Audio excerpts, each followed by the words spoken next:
La Peña Gómez para presentar a nombre propio y de los senadores Miguel Barbosa, Dolores Padierna, Benjamín Robles, Lorena Cuellar y Armando Ríos, del Grupo Parlamentario del Partido de la Revolución Democrática, un proyecto de decreto por el que se reforman diversas disposiciones constitucionales. Tiene usted el uso de la palabra, senador. Gracias, señor presidente. Además de quienes usted nombró, está también el senador Zoé Robledo.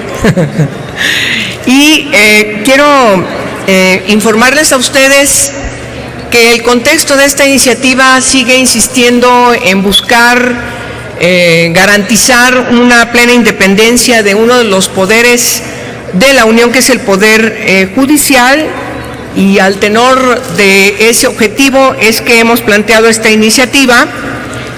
Y quiero recordar un precepto de un jurista italiano, Piero Calamandrei, que en 1935 escribió en su obra El elogio de los jueces lo siguiente: el Estado siente como esencial el problema de la selección de los jueces, porque sabe que les confiere un poder mortífero que, mal empleado, puede convertir en justa la injusticia, obligar a la majestad de las leyes a hacerse paladín de la sinrazón.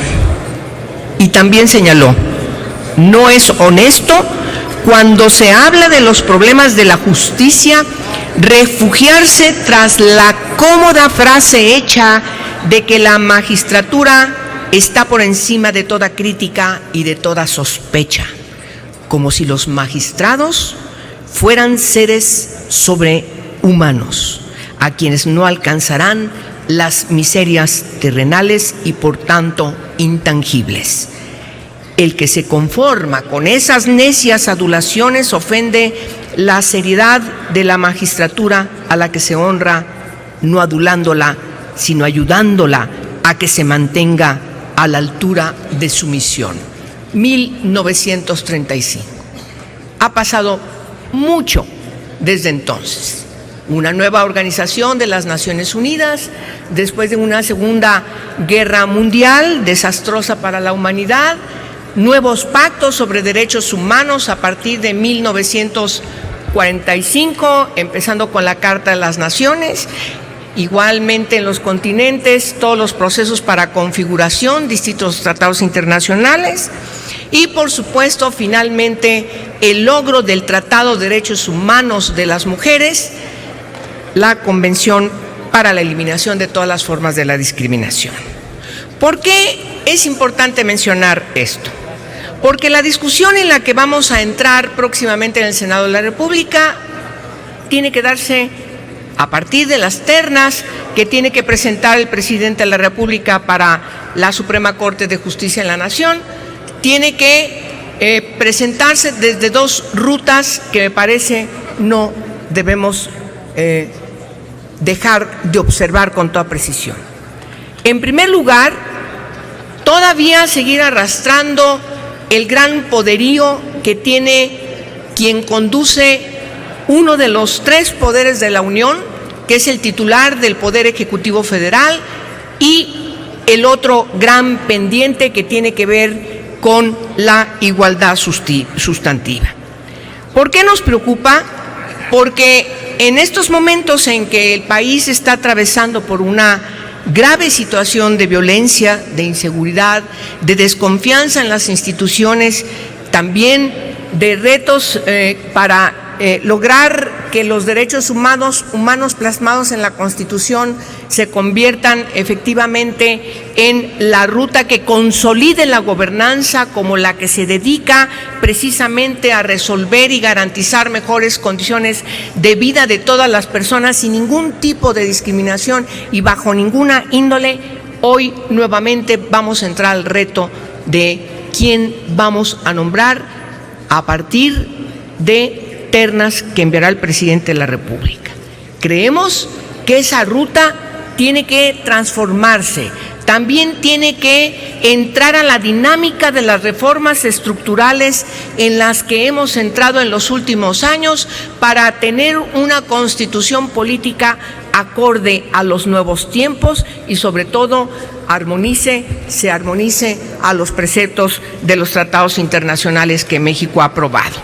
Por eso es que el día de hoy, a nombre del Grupo Parlamentario el Partido de la Revolución Democrática, estamos insistiendo en la independencia de las y los ministros de la Suprema Corte, porque constituye una condición sine qua non para que el Poder Judicial ejerza sus funciones con un mínimo de objetividad, transparencia e imparcialidad, y contribuye así a la consolidación y la calidad de un Estado democrático, de un Estado de derechos, y por lo tanto, pues es fundamental contar con ministras y con ministros independientes, pero también idóneos. Hoy estamos poniendo a su consideración diversas reformas a la Constitución que tienen como cometido que el Ejecutivo Federal no participe más en proponer las ternas que tienen que dirimirse y votarse por 2/3 partes en el Pleno de este Senado, y por lo tanto que sean los colegios de abogados, los tribunales superiores de justicia, para que tengamos las dos rutas de los expertos y expertas constitucionalistas, desde la academia docta, pero también de quienes están trabajando desde la carrera en el servicio judicial, para que puedan aspirar a ser tomados en consideración a tan alto encargo dentro del poder en que participan. Segundo, que el presidente o presidenta de la Suprema Corte de Justicia de la Nación no presida el Consejo de la Judicatura Federal. Esto para lograr incidir también en una democratización dentro del Poder Judicial, y que este Consejo, que hoy pareciera como un elefante blanco, se convierta en una especie de asuntos internos dentro del Poder Judicial, y no solamente oriente, capacite, forme, profesionalice, sino también vigile internamente la conducta de juezas y jueces. Eliminar las prebendas y canonjías que no sean las que deriven de la seguridad social. Un reclamo que se nos hace desde todas las voces para quitar esta especie de situación privilegiada que, además de ser muy lamentable en un país con tanta pobreza, pues también refleja una situación de gran desigualdad que debemos quitar y que no es acorde a un país democrático. Hay países que están en mejores condiciones económicas que nosotros, que México, y quienes están asumiendo los cargos desde todas las instituciones tienen salarios, tienen dietas acordes a su investidura y acordes también a los otros sueldos que tienen otros profesionales en otras materias. Y por supuesto, nos importa mucho que dentro de la propia carrera judicial también se instaure la igualdad sustantiva.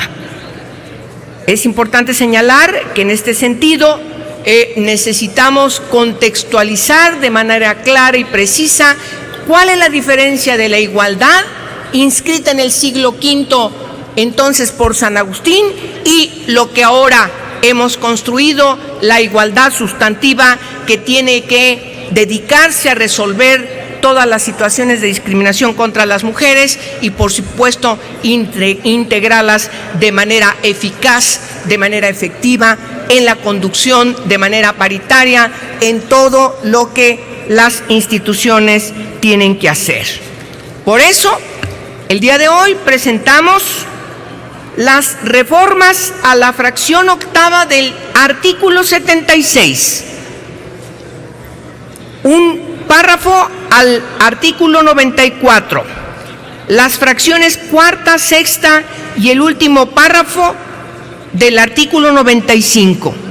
También reformamos, por supuesto, el artículo 96, el segundo párrafo del artículo 100, los párrafos quinto y séptimo del artículo 100 y, por supuesto, se adiciona el 12º párrafo al artículo 94, las fracciones del 1 al 8º del 4º párrafo del artículo 100 se revisan, las fracciones 1 y 4 del artículo 111 y también derogamos la fracción 18ª del artículo 89, la fracción 3ª del artículo 127, todos de la Constitución Política de los Estados mexicanos. Muchas gracias a todos ustedes, buen día y muchas gracias por su atención.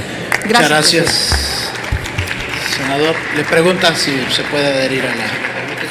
Claro que sí. Adelante, tome nota. Y le pido que quede inscrita de manera textual toda la iniciativa en el diario de debate, señor presidente. Así se hará, con todo gusto. Túrnese a las Comisiones Unidas de Puntos Constitucionales, de Justicia y Estudios Legislativos Segunda.